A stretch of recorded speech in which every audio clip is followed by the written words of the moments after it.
Hi friends, welcome back to our channel. ఈరోజు మనం బెండకాయ పులుసు ఎలా ప్రిపేర్ చేయాలో చూద్దాం. సో మీరు కూడా ఒకసారి ఇలా ట్రై చేయండి ఫ్రెండ్స్, బెండకాయతోన.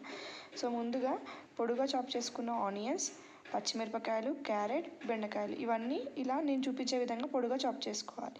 సో ఒక 10 మినిట్స్ ముందు మనం ఇలా చింతపండును కొంచెం తీసుకొని నానబెట్టుకొని పెట్టుకోవాలి.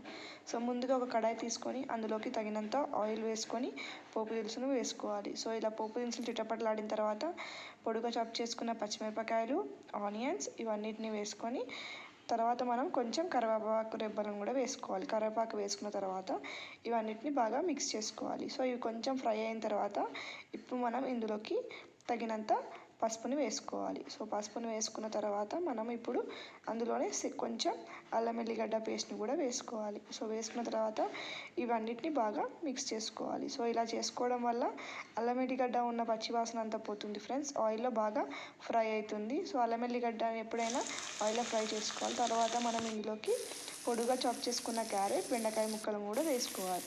సో వేసుకున్న తర్వాత ఇవి కూడా మంచిగా కొంచెం ఆయిల్లో ఫ్రై అయ్యేంత వరకు బాగా ఫ్రై చేసుకోవాలి.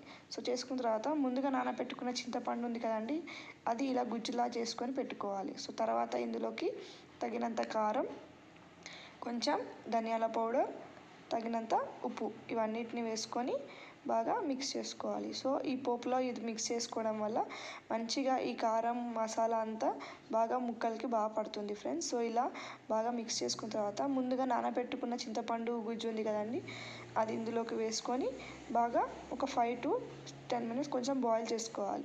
సో బెండకాయలు ఉడికేంత వరకు బాయిల్ చేసుకోవాలి. తర్వాత కొంచెం శనగపిండి తీసుకొని అందులోకి తగినంత వాటర్ వేసుకొని బబుల్స్ లేకుండా పెట్టుకోవాలి. సో బబుల్స్ లేకుండా చేసుకునే మిశ్రమం ఇందులోకి వేసుకొని మళ్ళీ ఒకసారి ఈ శనగపిండి కూడా ఒక 5 మినిట్స్ ఇలా బాయిల్ కావాలి. సో బాయిల్ అయిన తర్వాత మనం ఫైనల్గా కొంచెం కొత్తిమీర వేసుకొని ఇది కూడా ఒక 2 మినిట్స్ లాగా ఇట్లా బాయిల్ చేసుకుంటే ఫైనల్గా మనకు టేస్టీ బెండకాయ పులుసు రెడీ. సో వన్స్ మీరు కూడా ఈ బెండకాయ పులుసుని ట్రై చేయండి ఫ్రెండ్స్. మనకు ఆ పులుసులో మధ్యగా బెండకాయ ముక్కలు, క్యారెట్ ముక్కలు చాలా టేస్టీగా ఉంటాయి. మీకు ట్రై చేయండి.